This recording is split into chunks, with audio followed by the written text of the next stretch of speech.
ಬೇರೆ ಬೇರೆ hair colour, hair dye ಬಳಸೋದ್ರಿಂದ ಕೂದಲು ಉದುರೋದು, ಕೂದಲು ಬೆಳವಣಿಗೆ ಕೂಡ ಕಡಿಮೆಯಾಗುತ್ತೆ.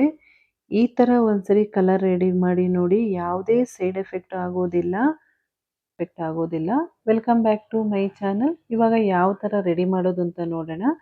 ನಾನು ವೀಳ್ಯದೆಲೆ ತಗೊಂಡಿದ್ದೀನಿ. ನಿಮಗೆ ವೀಳ್ಯದೆಲೆ ಎಷ್ಟು ಬೇಕೋ ಅಷ್ಟು ತಗೋಬೋದು. ಸಾಮಾನ್ಯವಾಗಿ ವೀಳ್ಯದೆಲೆಯನ್ನು ದಿನನಿತ್ಯ ಎಲ್ಲರೂ ಮನೆಯಲ್ಲಿ ಬಳಸ್ತೀವಿ, ಪೂಜೆಗೆಲ್ಲ ಬಳಸ್ತೀವಿ, ಎಲ್ಲ ಫಂಕ್ಷನ್ಗಳಲ್ಲಿ ಎಲ್ಲರ ಮನೆಯಲ್ಲೂ ವೀಳ್ಯದೆಲೆನ ಬಳಸ್ತೀವಿ. ಹಾಗೆಯೇ ನೀವು ತಲೆ ಕೂದಲಿಗೆ ಯೂಸ್ ಮಾಡಿ ನೋಡಿ, ತುಂಬ ಚೆನ್ನಾಗಿ ಕೂದಲು ಬೆಳೆಯುತ್ತೆ. ಇದರಲ್ಲಿ ತುಂಬ ಔಷಧ ಗುಣಗಳಿವೆ ವೀಳ್ಯದೆಲೆಯಲ್ಲಿ. ವೀಳ್ಯದೆಲೆ ಬಳಸೋದ್ರಿಂದ ಜಾಸ್ತಿಯಾಗಿ ಪೊಟ್ಯಾಷಿಯಂ ಕೂಡ ಇದೆ, ನಿಕೋಟಿಯಂ ಕೂಡ ಇದರಲ್ಲಿ ಇದೆ. ಮತ್ತು ಲವಂಗ ತೊಗೊಂಡಿದ್ದೀನಿ. ಲವಂಗ ಒಂದು 20 ಲವಂಗ ತೊಗೊಂಡಿದ್ದೀನಿ. ಲವಂಗ ಯೂಸ್ ಮಾಡೋದ್ರಿಂದ ನೆತ್ತಿಯ ರಕ್ತ ಪರಿಚಲನೆ ಕೂಡ ಹೆಚ್ಚಾಗುತ್ತೆ, ಕೂದಲು ಉದುರೋದು ಕೂಡ ಕಡಿಮೆಯಾಗುತ್ತೆ, ಕೂದಲಿನ ಬೆಳವಣಿಗೆ ಕೂಡ ಹೆಚ್ಚಾಗುತ್ತೆ. ಲವಂಗ ಬಳಸೋದ್ರಿಂದ ತಲೆಹೊಟ್ಟು ಮತ್ತು ತುರಿಕೆ ಕೂಡ ಕಡಿಮೆಯಾಗುತ್ತೆ. ತುರಿಕೆ ಅಂದರೆ ನಿಮಗೆ ಇಚ್ಚಿಂಗ್ ಅಂತ ಏನು ಹೇಳ್ತೀವಿ, ಅದು ಕೂಡ ಕಡಿಮೆ ಆಗುತ್ತೆ ಲವಂಗ ಬಳಸೋದ್ರಿಂದ. ಲವಂಗನ ಸ್ವಲ್ಪ ನಾನು ಕುಟ್ಬಿಟ್ಟು ತಗೊಳ್ತಾ ಇದ್ದೀನಿ. ಹಾಗೆ ಕೂಡ ಯೂಸ್ ಮಾಡ್ಬೋದು. ಸ್ವಲ್ಪ ಕುಟ್ಬಿಟ್ಟು ಹಾಕ್ಕೊಂಡ್ರೆ ಅದರ ರಸ ಚೆನ್ನಾಗಿ ಬಿಡುತ್ತೆ. ನಾನು ಇವಾಗ 1 ಗ್ಲಾಸ್ ನೀರು ತೊಗೊಂಡಿದ್ದೀನಿ. ನಿಮಗೆ ಎಷ್ಟು ಬೇಕೋ ಅಷ್ಟು ನೀರನ್ನ ತೊಗೋಬೋದು. ಕೂದಲು ಜಾಸ್ತಿ ಇರುವವರು ಹೆಚ್ಚು ಕಡಿಮೆ ಮಾಡಿ ತಗೊಳ್ಳಿ, ಕಡಿಮೆ ಇರುವವರು ಸ್ವಲ್ಪ ಮಾಡಿಕೊಂಡ್ರೆ ಸಾಕು. ನಾನು ಒಂದು 20 ಲವಂಗ ತೊಗೊಂಡಿದ್ದೀನಿ. ಅದನ್ನು ಕುಟ್ಬಿಟ್ಟು ನೀರಿಗೆ ಹಾಕ್ಕೊಂಡಿದ್ದೀನಿ. ನೀರು ಸ್ವಲ್ಪ ಬಿಸಿ ಆಗುವಷ್ಟರಲ್ಲಿ ನಾನು ವೀಳ್ಯದೆಲೆಯನ್ನು ಫಸ್ಟು ಕ್ಲೀನಾಗಿ ತೊಳೆದುಬಿಟ್ಟು ಯೂಸ್ ಮಾಡಬೇಕು. ಎಲೆನ ಯೂಸ್ ಮಾಡುವಾಗ ಎಲೆನ ಕಟ್ ಮಾಡಿ ಹಾಕ್ಕೊಳ್ತಾ ಇದ್ದೀನಿ. ಸ್ವಲ್ಪ ಇದನ್ನು ಕೂಡ ಕುಟ್ಟುಬಿಟ್ಟು ಹಾಕ್ಕೊಳ್ತಾ ಇದ್ದೀನಿ. ಇಲ್ಲ ನೀವು ಮಿಕ್ಸಿ ಜಾರಿಗೆ ಹಾಕಿಬಿಟ್ಟು ಆದ್ರೂ ಅದನ್ನು ಪೇಸ್ಟ್ ಮಾಡಿ ಕೂಡ ಹಾಕೋಬೋದು. ವೀಳ್ಯದೆಲೆ ಬಳಸೋದ್ರಿಂದ ಇದರಲ್ಲಿ vitamin A, C, B2, B1 ಇರುವುದರಿಂದ ಕೂದಲಿಗೆ ತುಂಬಾ ಪ್ರಯೋಜನವಾಗುತ್ತೆ. ಕೂದಲು ಉದುರುವುದು ಅಲ್ಲದೆ ಒಣ ಸಮಸ್ಯೆ ಕೂಡ ಕಡಿಮೆಯಾಗುತ್ತೆ. ಕೂದಲಿನ ಬೇರು ಬಲವಾಗಿ ಮೃದುವಾಗಿ ಬೆಳೆಯಲು ಸಹಾಯ ಮಾಡುತ್ತೆ ನೀವು ವೀಳ್ಯದೆಲೆನ. ಇದಕ್ಕೆ ನಾನು 1 ಟೇಬಲ್ ಸ್ಪೂನು ಟೀ ಪುಡಿನ ಕೂಡ ಆ್ಯಡ್ ಮಾಡ್ಕೊಳ್ತಾ ಇದ್ದೀನಿ. ಟೀ ಪುಡಿ ಹಾಕೊಳ್ಳೋದ್ರಿಂದ ನ್ಯಾಚುರಲ್ ಆಗಿ ಕಲರ್ ಬರುತ್ತೆ, ಒಳ್ಳೆ ಒಂದು ಕಲರ್ ಕೊಡುತ್ತೆ. ಆದ್ದರಿಂದ ಟೀ ಪುಡಿ ಹಾಕ್ಕೊಂಡಿದ್ದೀನಿ. ಯಾವುದಾದ್ರೂ ಟೀ ಪುಡಿನ ಹಾಕೋಬೋದು. ಇವಾಗ ಸ್ವಲ್ಪ ಕುಟ್ಕೊಂಡಿರುವ ವೀಳ್ಯದೆಲೆನ ಹಾಕ್ಕೊಳ್ತಾ ಇದ್ದೀನಿ. ವೀಳ್ಯದೆಲೆ ಹಾಕ್ಕೊಂಡು ಚೆನ್ನಾಗಿ ನೀವು ಕುದಿಸ್ಕೊಳ್ಳಿ. ನೀವು ವೀಳ್ಯದೆಲೆನ ರುಬ್ಬಿಟ್ಟು ಅದರ ರಸ ತೆಗೆದು ಕೂಡ ಡೈರೆಕ್ಟಾಗಿ ನೀವು ಅದಕ್ಕೆ ಸ್ವಲ್ಪ ಕೊಬ್ಬರಿ ಎಣ್ಣೆ ಹಾಕಿ ಆ ರಸನ ತಲೆ ಕೂಡ ಅಪ್ಲೈ ಮಾಡ್ಕೋಬೋದು. ಅಪ್ಲೈ ಮಾಡಿಕೊಂಡ್ರೆ ನಿಮಗೆ ಕೂದಲು ಉದುರೋದು, ಡ್ಯಾಂಡ್ರಫ್ ಕೂಡ ಕಡಿಮೆಯಾಗುತ್ತೆ. ಇವಾಗ ಅಲೋವೆರಾ ತೊಗೊಂಡಿದ್ದೀನಿ. ಆದಷ್ಟು ಫ್ರೆಶ್ ಆಗಿರುವ ಅಲೋವೆರಾನ ತೊಗೊಳ್ಳಿ. ನೀವು ಅಲೋವೆರಾನ ಸೈಡೆಲ್ಲ ಮುಳ್ಳೆಲ್ಲ ತೆಗೆದುಬಿಟ್ಟು ಮಿಕ್ಸಿ ಜಾರಿಗೆ ಹಾಕ್ಕೊಂಡು ಕೂಡ ನೀವು ಅಲೋವೆರಾ ಜೆಲ್ಲನ್ನು ರೆಡಿ ಮಾಡ್ಕೋಬೋದು. ಇಲ್ಲಾಂದರೆ ಇದೇ ಥರನೇ ಉಜ್ಜಿಬಿಟ್ಟು ನೀವು ಜೆಲ್ಲು ಕೂಡ ತೊಗೋಬೋದು. ಈ ಥರ ಮಾಡಿ ನೋಡಿ, ನಿಮಗೆ ನ್ಯಾಚುರಲ್ ಆಗಿ ಹೇರ್ ಕಲರ್ ಆಗುತ್ತೆ ಮತ್ತು ಕೂದಲು ಕೂಡ ಸಾಫ್ಟ್ ಆಗುತ್ತೆ.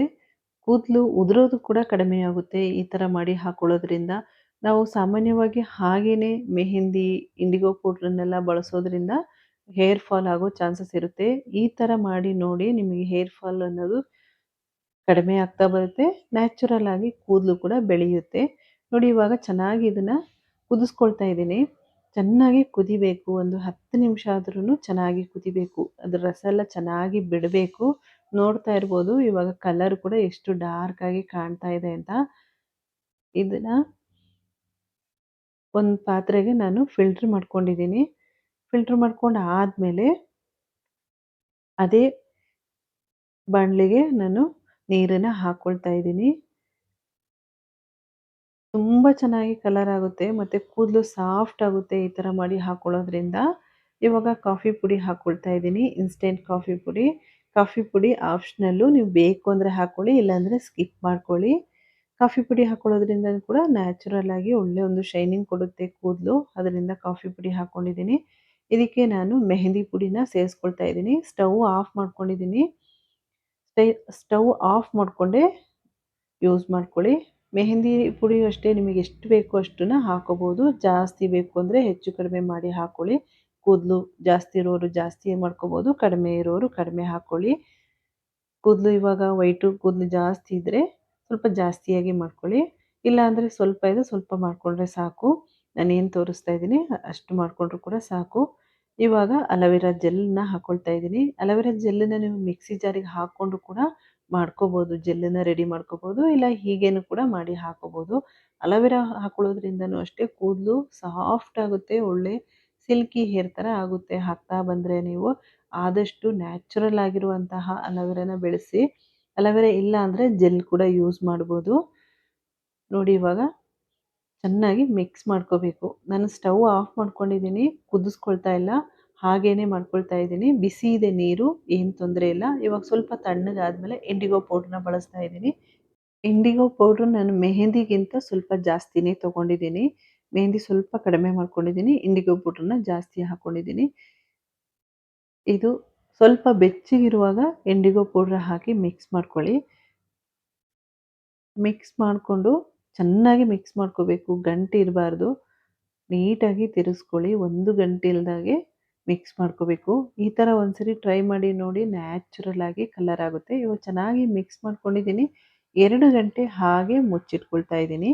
ನಿಮಗೆ ಬೇಕು ಅಂದರೆ ಒಂದು ನೈಟ್ ಕೂಡ ಇಡ್ಬೋದು. ನಾನು 2 ಗಂಟೆ ಹಾಗೆ ಬಿಟ್ಬಿಟ್ಟು ಆಮೇಲೆ ಕೂದಲಿಗೆ ಅಪ್ಲೈ ಮಾಡ್ಕೊಳ್ತಾ ಇದ್ದೀನಿ. ತುಂಬ ಚೆನ್ನಾಗಿ ಕಲರ್ ಆಗುತ್ತೆ ಮತ್ತು ಕೂದಲು ಉದುರೋದೆಲ್ಲ ಕಡಿಮೆ ಆಗುತ್ತೆ. ಕೂದಲು ಉದುರೋ ಸಮಸ್ಯೆ ಇದ್ದರೆ ಕೂಡ ತಕ್ಷಣ ಕಡಿಮೆ ಆಗುತ್ತೆ. ಈ ಥರ ಬಳಸೋದ್ರಿಂದ ನೋಡಿ ನಾನು ತೋರಿಸ್ತಾ ಇದ್ದೀನಿ. 2 ಗಂಟೆ ಆದಮೇಲೆ ತೋರಿಸ್ತಾ ಇದ್ದೀನಿ ಯಾವ ಥರ ಕಲರ್ ಬಂದಿದೆ ಅಂತ. ತುಂಬ ಚೆನ್ನಾಗಿ ಕಲರ್ ಬಂದಿದೆ. ಆದರೆ ನಿಮಗೆ ನಾವು ಅಂಗಡಿಯಿಂದ ತಂದು ಹೇರ್ ಡೈ ಮಾಡ್ತೀವಲ್ಲ, ಅಷ್ಟು ಡಾರ್ಕಾಗಿ ಕಪ್ಪಾಗಲ್ಲ, ಮೀಡಿಯಮ್ ಆಗಿರುತ್ತೆ. ಈ ಕಲರ್ನ ನೀವು 15 ದಿವಸಕ್ಕೊಂದ್ಸರಿ ಬಳಸ್ತಾ ಬನ್ನಿ. ನೀವು ನ್ಯಾಚುರಲ್ ಆಗಿ ಕೂದಲು ಕಪ್ಪಾಗ್ತಾನೆ ಬರುತ್ತೆ. ಇವಾಗ ಹಾಕ್ಬಿಟ್ಟು ತೋರಿಸ್ತಿದ್ದೀನಿ. ಕೂದಲು ಬಿಳಿ ಕೂದಲು ಮುಂದೆ ಮಾತ್ರ ಇದೆ ನನಗೆ ಜಾಸ್ತಿಯಾಗಿ. ಇವಾಗ ಇದನ್ನ ಅಪ್ಲೈ ಮಾಡಿಬಿಟ್ಟು 2.5 ಗಂಟೆ ಬಿಟ್ಟು ಬರೀ ನೀರಲ್ಲಿ ತೊಳ್ಕೊಳ್ಳಿ ನೀವು. ಬರೀ ನೀರಲ್ಲಿ ತೊಳೆದುಬಿಟ್ಟು ನೆಕ್ಸ್ಟ್ ಡೇ ಆಯಿಲ್ ಅಪ್ಲೈ ಮಾಡಿ. ಯಾವುದಾದ್ರೂ ಮೈಲ್ಡ್ ಶಾಂಪೂನ ಯೂಸ್ ಮಾಡಿ. ತುಂಬ ಚೆನ್ನಾಗಿ ನ್ಯಾಚುರಲ್ ಆಗಿ ಕಲರ್ ಆಗುತ್ತೆ. ತುಂಬ ಬ್ಲ್ಯಾಕ್ ಆಗೋದಿಲ್ಲ, ಮೀಡಿಯಮ್ ಆಗಿ ಕಪ್ಪಾಗುತ್ತೆ. ನೋಡ್ತಾ ಇರ್ಬೋದು. ಇವಾಗ ತೊಳೆದ್ಬಿಟ್ಟು ಕೂಡ ತೋರಿಸ್ತಾ ಇದ್ದೀನಿ ಕಲರ್ ಯಾವ ಥರ ಬಂದಿದೆ ಅಂತ. ಈ ವಿಡಿಯೋ ಇಷ್ಟ ಆಗಿದ್ರೆ ಲೈಕ್, ಶೇರ್, ಸಬ್ಸ್ಕ್ರೈಬ್ ಮಾಡ್ಕೊಳ್ಳಿ. Thank you.